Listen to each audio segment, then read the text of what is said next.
never actually tested my aquarium water for nitrate at home yet, and I've lived here for 10 years, so... Maybe even darker. So, yeah, I'm a bit confused, to be honest. Now I'm thinking, do I need to get rid of any fish? Because if it's only reading... Hi everyone, welcome to this new video where I'm going to talk about this beautiful Malawi cichlid aquarium, and moving on to why I'm thinning out the stock. We'll talk about that a bit later on, but I'll just run through the tank. For those that aren't aware, this is the Iwaze Highline 300 room divider tank. Sadly no longer stocked in the UK, but it is stocked in other European countries. It's a beautiful aquarium. It's over-filtered, so you could argue. It has two Biomaster 850 thermos on there, which are necessary because there's such a large creation of waste from these messy fish. I do feed them quite a lot. In fact, I'm feeding them at the moment. Where's the fish food gone?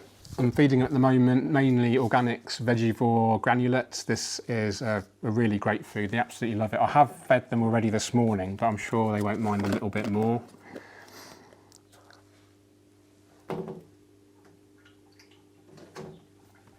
And yeah, it's a lovely tank. It's an island style composition, obviously triangular, so it's viewable from three sides. That's a really good tip actually, where think about where you're going to be viewing your aquarium from and aquascape it accordingly. So it's viewable from three sides, obviously. I can see it from here, it looks beautiful, like an island composition. Of course, we can see it from this side here, a triangular composition. And then from the other side, it's a reverse triangle. I spend most of my time looking at the tank from over here, and it's just, you can just see the escape leading up to the back. It looks beautiful. And then behind the camera is my dining room and my wife's office area, so she can see the aquarium and chill out while she's working. And obviously while we're eating, you know, our meals at the dining table, we can all get lost in the aquarium. That's what I do anyway. I'm really happy with this scape, and it's been a joy to live with. I've had the fish for 5 years now. Some of them will be probably 6 years old because I bought them as, you know, not obviously newborn fish. Consequently, they have been breeding and it is becoming overstocked. I have had a couple of deaths more recently from old age, I think. I don't think they've been bullied to death, and I hope not. But it's time to reduce the overall fish load, I believe. It is looking too busy, and I did have the opportunity to give some fish away to a new client, Liam. He reached out to me a few days ago, and he's very interested in creating something very similar in an Iwaze Highline 200, triangular composition again, very similar hardscape, and I'll be donating him some of my fish. I'll probably give him, I don't know, 10 fish maybe, a couple of males, 3 or 4 males maybe, and then the rest females, and pick out, you know, a good selection for Liam. And that's really great because, you know, when your fish do get overpopulated, there's a few options. You can give them away to friends, fellow hobbyists, sell them, take them to a fish store for a credit note. But, you know, in my opinion, it's just really nice to be able to give them away to someone that you know that's going to look after them. And that's the case with Liam. He does work in a fish store and he's very experienced with freshwater fish keeping. So I have no doubt that he'll be keeping the fish nice and healthy and looking after them. Other things we can chat about, the actual aquascape, it's a mixture of mini landscape rock and Frodo stone, and we just have some choice pieces of manzanita wood kind of, you know, crawling over the stones. A little bit controversial using wood, some may say, in a cichlid tank because it can arguably reduce the pH and hardness slightly. But, you know, I live in a very, very hard water area, and the wood in here is going to have minimal impact on that. There's no CO2 injection in here. I'm not even adding any liquid fertilizers. The plants are literally using the CO2 that's already present in the water, just probably 4 or 5 parts per million. And the other nutrients, macro and micronutrients, are being provided by either the fish food or the fish waste. And the plants are doing well. You know, they're growing very slow and steady. The fish aren't nibbling them too much. The main dominant Anubias in here is Anubias coinleaf. I did add 3 species, coinleaf, pinto and Corinne. The pinto has pretty much all died off, and the Corinne, similar story. So the coinleaf is definitely dominating the layout at the moment. It's been a joy to live with, like I say. Original tank that these fish were in was a Highline 175 that soon became too small for these relatively large fish now.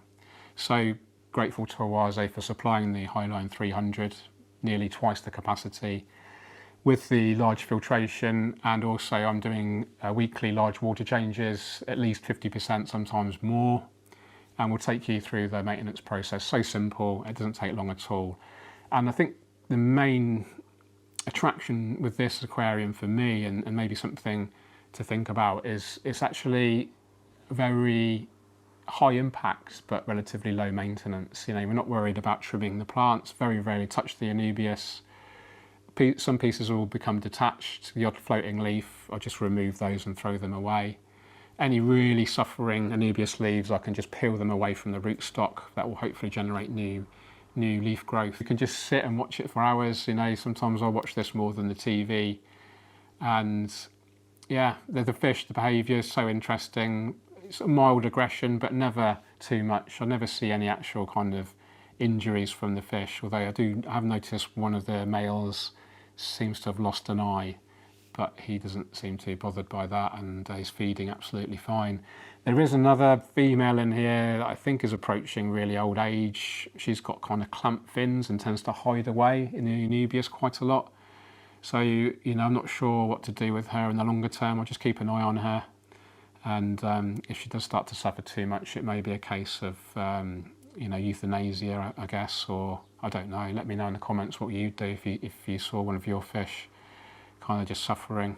And as long as it's eating and not being, but it's here actually, the female's just here. You can see they're swimming almost vertically, clamp fins, but she's feeding and she's not being bullied too much by the other fish, although there is some, looks like a little bit of damage on the tail fin there. Oh, one thing I was going to talk about actually is nitrate. So nitrate is the final result of the nitrogen cycle, as many of you may know, and it's a good indicator of the overall kind of water quality, because you know, the more the fish are producing waste, the more potential nitrate will be produced. You need to dilute that with the big water changes, which is what I do. I haven't done a water change for a week now, so the nitrate will be at its peak level. So what I'm going to do is I'll test the nitrate using an NT Labs test kit, and then I'll compare the nitrate with my fresh tap water, and that will determine, you know, how much nitrate has been building up over the week. So I'm very curious to see. I've never actually tested my aquarium water for nitrate at home yet, and I've lived here for 10 years. So yeah, it's going to be an interesting results, which I'll show you in a moment. So here's the test kit that I'm going to use. You can see the different parameters you can test for, but today we're going to be focusing purely on your nitrate. This is probably the best indicator of overall water quality. Like I said, it's the end result of the nitrogen cycle.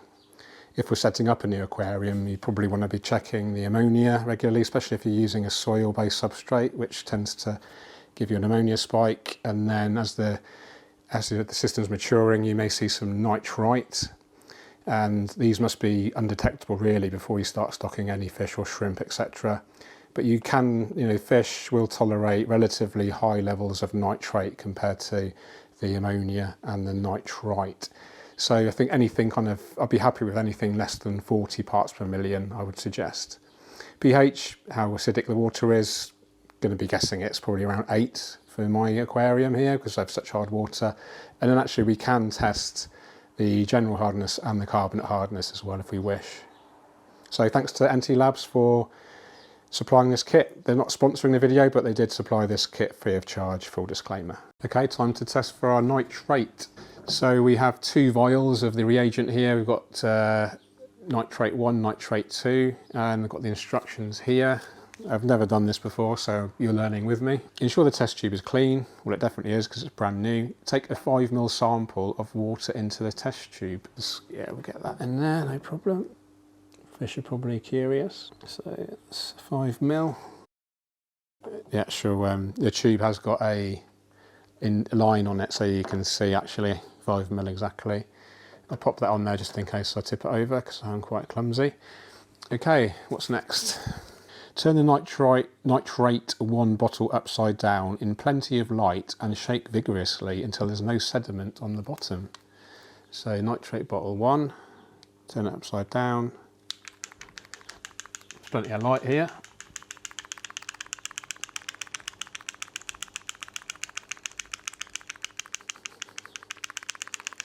Shake it vigorously. That's a good action I've got there. No comment. There's no sediment on the bottom. Add 6 drops of nitrate 1 and 6 drops of nitrate 2. You can actually see the tiny little back bits of like a black powder, which I guess is the sediment, and that's all the way through the reagent now. So 6 drops of that into our aquarium water, gently.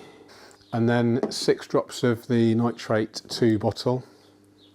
It doesn't say to shake that, so I won't. 3, 4, 5, 6. Okay, lid on. Shake thoroughly. Wait 10 minutes. Just have noticed that they do supply a quick reference card rather than reading through those instructions. So this gives you a pictorial guide if that's your learning style, which is mine actually, but I can read as well, which is helpful. Also just notice that you've got this handy holder for your test tubes. So rather than balancing it delicately, you can support it with this. So just a minute to go, and it's turning it a little bit pink. Okay, 10 minutes is up. Now it's time to compare the colour of the liquid with our chart. Ideally doing it in good natural daylight. In fact, I'll do it in the garden. Okay, here's the comparison. So I would say it's between 10 and 20. I mean, it's hard to tell, but it's definitely not 0. It's definitely not 80. It's not as dark as 40. Yeah, I'm going to go for 20 at the maximum. So that's not surprising for me. Let's test the tap water now. It'd be interesting to see if the tap water contains any nitrate. And if it doesn't, ideally your nitrate would be quite low from your tap. You know, any difference will indicate how much waste is obviously being produced by the fish and all the other waste processes. Okay, time to test our tap water. Let's do it with a syringe to make sure we're accurate.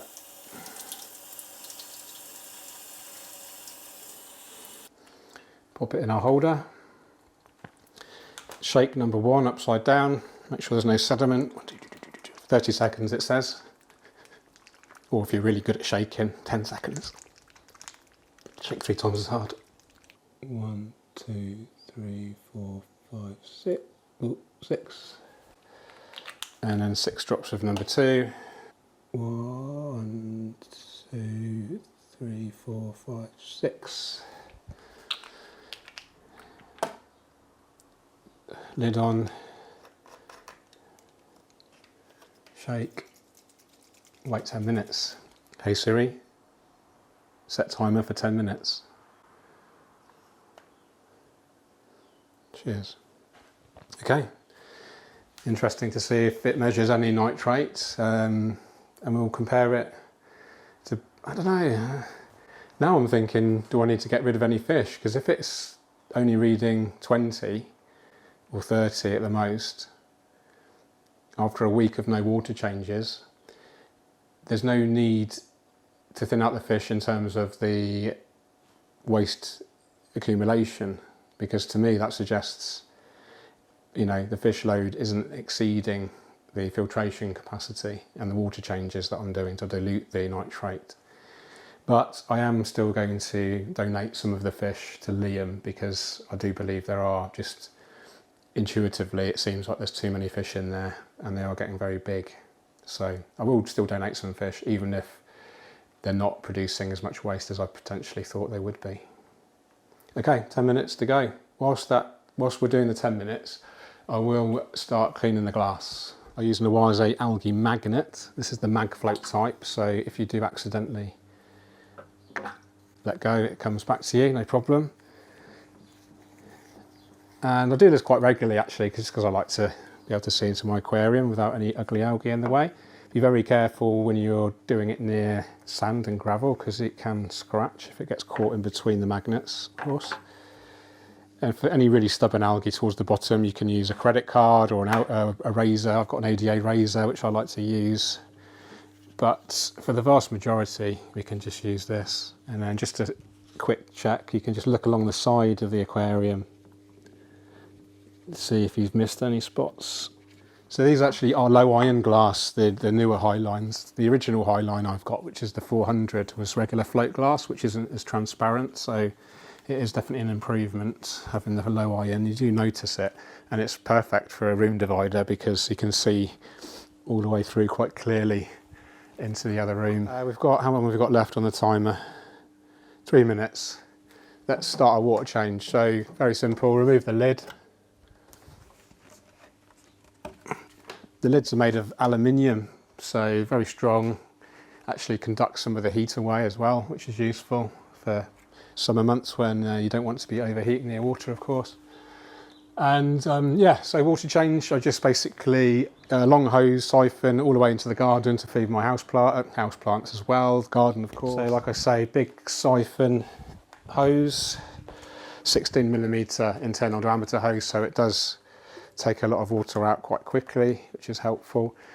Now just start the siphon in the garden and you can water your plants. We had a lot of rain lately, so not so important, but really great way to give your plants more nutrients without using a liquid fertiliser. And then what I like to also do is, I mean, there's already water in there, but fill up any kind of watering cans and then use these to water all my house plants, etc. That's just a really good way to make sure you are doing big water changes. It's nice to know that it's not all going to waste. So just the rest of the water on the lawn. So here's the tap water results, and it looks to me almost identical, maybe even darker. So yeah, I'm a bit confused, to be honest. Either there's some kind of denitrification going on in the aquarium, that could be the plant growth, or some perfectly balanced anaerobic and aerobic bacteria which is consuming the nitrogen somehow. It is a very mature system, you know, there could be some of that going on. We've obviously got great biological filtration from the filters, but you don't normally get denitrification in those. So yeah, I'm a little bit confused actually. Let me know in the comments if you've got any theories. I am feeding these fish heavily every day, and then there's been no nitrate accumulation for the week. So yeah, I'm pleased because it means that I'm doing the water changes obviously more than ample to keep the nitrate in check. So yeah, just a surprise, and quite a welcome one at that. But yeah, interested to know your thoughts. Let me know in the comments. Okay, what I like to do now is, this is a fun bit, get your hand in there, don't be shy, and then just give everything a really good kind of wave around. Lift up any of the accumulated waste, fish feces, etc. I like to keep the filters running during this process. It helps to just obviously get rid of a lot of the crap in the filters, in the pre-filter, which is really easy to clean, of course. Just have a close look at any plants. If you see any really suffering leaves, just remove them. Sometimes a whole plant will come off, and then if I look at it and I don't think it looks any good, then I'll just get rid of that. I planted this well over a year ago, I think now, originally, so just shows you can succeed with aquarium plants in a cichlid tank. And then you can move the inlet tube to deliberately siphon specific areas. And give the gravel a good stir. Don't be shy. The fish will soon move the gravel around. Part of their behaviour is to dig up the gravel. It's part of their breeding behaviour. So if you do like what you see around here, I am opening up my home for an aquascape workshop. At the time of filming, there's 2 tickets left. I'll leave a link in the description. So I never clean the rocks, never really touch the anubias apart from to remove the worst leaves and any floating bits. What you can do is, if the rocks get particularly covered in algae, I did this last week so I don't need to do it today, but you can actually just turn the rock over and then underneath will be algae free. So that's a good tip as well. Okay, pretty much there now. Let's take that out. Okay, filling up with fresh water now. Just go straight to my tap. Just make sure the temperature's equalised so we don't stress the fish too much. I talked about this in my last video, but for those that don't know, this is a really great way to ensure that the water doesn't disturb your substrate too much. It basically comes out these slots on the side and then it comes in like an upturned cup, so the water actually flows upwards. It's very, very cool. Okay, now dechlorinate the water. This has got a host of things in. I didn't realise, but it's got a vitamin B complex in, which is interesting. Not sure what that does, but exciting. Okay, let's add that according to the instructions, about 3 capfuls I think. And now I can just relax for a little bit once that fills up. Just keep checking the temperature. just in case. Okay, that's perfect. So there we go, guys. My Malawi cichlid tank in a Highline 300. Soon to have some fish donated to Liam next week. There will be a full video on that process. It'll be a sort of aquascaping tutorial as well as how we move fish considerable distances. So that'll be interesting. Not sure which fish to give Liam. You know, there's a range of sizes from the tiniest juvenile, which is about an inch long, all the way through to the original males who are, you know, a good 6 inches plus now. Let me know what you think in the comments. Any cichlid experts out there, or if you know of any cichlid experts, please do get in touch, especially regarding the poorly female. I think it's important that we give the fish in our care the best lives possible. And yeah, by doing that, you just feel a sense of connection with them, and they reward you with their beautiful colours, their behaviour, and obviously the whole aquascape is, I think it's beautiful. Very simple, but sometimes simplicity is beautiful in itself, isn't it? So, hope you enjoyed that one, guys. Don't forget 2 tickets left as well to my home workshop, link in the description. If you have enjoyed the video, I do appreciate a thumbs up, and drop us a comment. What's your favourite? Do you like the males or the females? That's a bit of a controversial one. Okay, take care. See you in the next one. Cheerio. If anyone's interested in what I have for lunch, this is a very interesting food that I learnt about from Tim Spector, who's a professor and talks a lot about nutrition. So this is a full-fat Greek yogurt mixed with a load of different nuts, so macadamia nuts, almonds, walnuts, pecans, cashews, most nuts you can think of apart from peanuts, and then a host of different seeds, mostly chia seeds, but there's some flax seeds as well. There's linseed, I think is flax seed, loads of different seeds and nuts, and then mixed berries. So I buy bulk packs of frozen berries, much cheaper that way, and they're fresh. They're flash frozen from freshly picked, so arguably they're even fresher than a fresh berry from the supermarket. So all in all, there's at least 20, maybe even 30 different plant species in here. And I mix it all up. Oh, I forgot to say about olive oil. I buy a really high quality extra virgin olive oil, 25 millilitres of that. Give it a really good stir around, let the berries defrost obviously in the fridge. The chia seeds soak up a load of the kind of moisture, and then you end up with a beautiful pudding. But it tastes like a pudding, but it's actually, there's no artificial, it's as non-processed as you can get basically. And the idea is to encourage your microbiome, the healthy bacteria in your microbiome, so they thrive on a diversity of different plant species especially. So I'm trying to cut out a bit more meat in my diet, especially any processed meats. And this is what I eat a lot of for lunch. So high quality olive oil, high quality full fat Greek yogurt. The trouble is with low fat yogurts, they're kind of emulsified, they've got artificial stuff in, sugars usually. So my effort, I've tried to give up chocolate, trying to give up, you know, sugar. And it just tastes lovely and it's really healthy. I bet he enjoys it as well, don't you? Cheeky guy. When I finish the meal, I normally give the dogs the plates to lick as like a dishwasher pre-wash. So they get a bit excited every time I eat something because they know they're going to have the bowl to lick afterwards.